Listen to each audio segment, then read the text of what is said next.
manusia itu sejahat-jahatnya manusia, sebenarnya hati kecilnya dia adalah orang yang baik.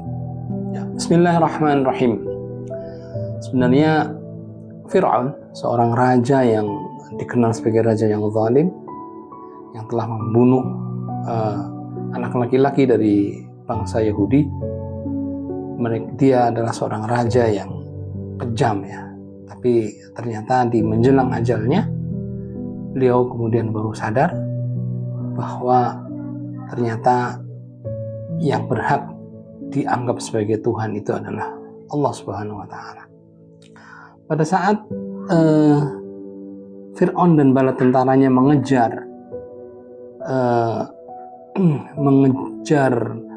Nabi Musa dan kaumnya, setelah Nabi Musa memukulkan tongkatnya di lautan, kemudian di bibir pantai, kemudian Allah menjadikan laut itu terbelah dan terbentanglah jalan, kemudian Nabi Musa dan kaumnya lari sekencang-kencang dalam kejaran Fir'aun. Setelah sampai di seberang, kemudian Allah memerintahkan agar memukulkan kembali tongkatnya ke tempat yang tadi, yaitu ke lautan tadi, sehingga akhirnya laut pun kembali seperti semula. Dan pada saat itu Fir'aun dan bala tentaranya ditenggelamkan.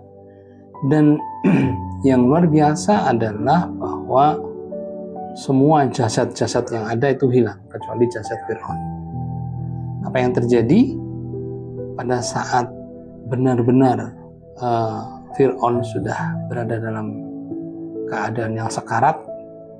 Apa dibilang? Qala, amantu, kalau begitu aku percaya, annahu la ilaha illalladzi amanat bihi banu Israil wa ana minal muslimin.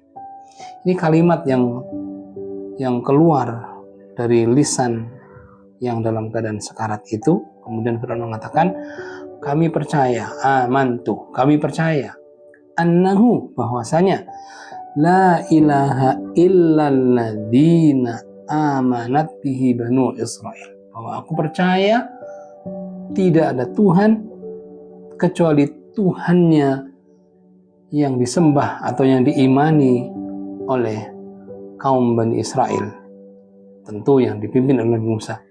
Lalu kalimat terakhir sebelum dia menghembuskan nafasnya mengatakan, wa ana minal muslimin, dan aku termasuk orang-orang yang muslim. Ini terjadi pada Raja Fir'aun. Bagaimana? Ternyata manusia itu sejahat-jahatnya manusia, sebenarnya hati kecilnya dia adalah orang yang baik. Hati kecilnya dia sesungguhnya orang yang beriman kepada Allah. Tapi karena dikelabui oleh nafsunya, oleh kejahatannya, oleh sifat-sifat buruknya lingkungan dan sekitarnya, sehingga akhirnya dia terjebak kepada perbuatan-perbuatan dosa, perbuatan-perbuatan sombong yang merupakan ajakan setan, laknatullah. Nah, itulah yang terjadi pada Raja Fir'aun, yang akhirnya apapun yang terjadi ternyata itu tidak ada gunanya, karena dia bertobat, dia mengakui, dia beriman kepada Allah setelah ruh sudah berada dalam tenggorokan. Sehingga Allah pun mengatakan, al-ana waqad asaita qabla wa kunta minal mufsidin. Kenapa kamu baru mengatakan sekarang?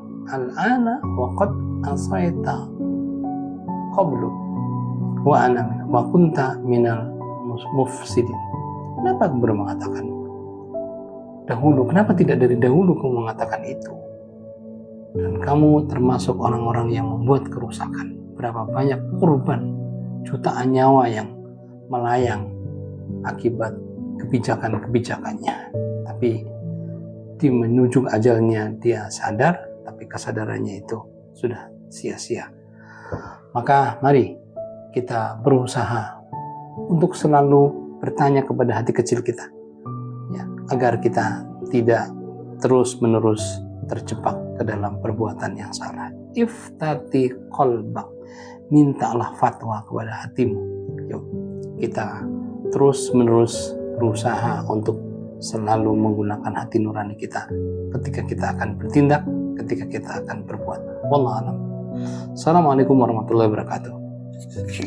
Teman-teman, investasikan hartamu dengan ikut berwakaf tanah dan bangunan untuk rumah belajar Al-Quran Braille. Caranya, lihat di caption.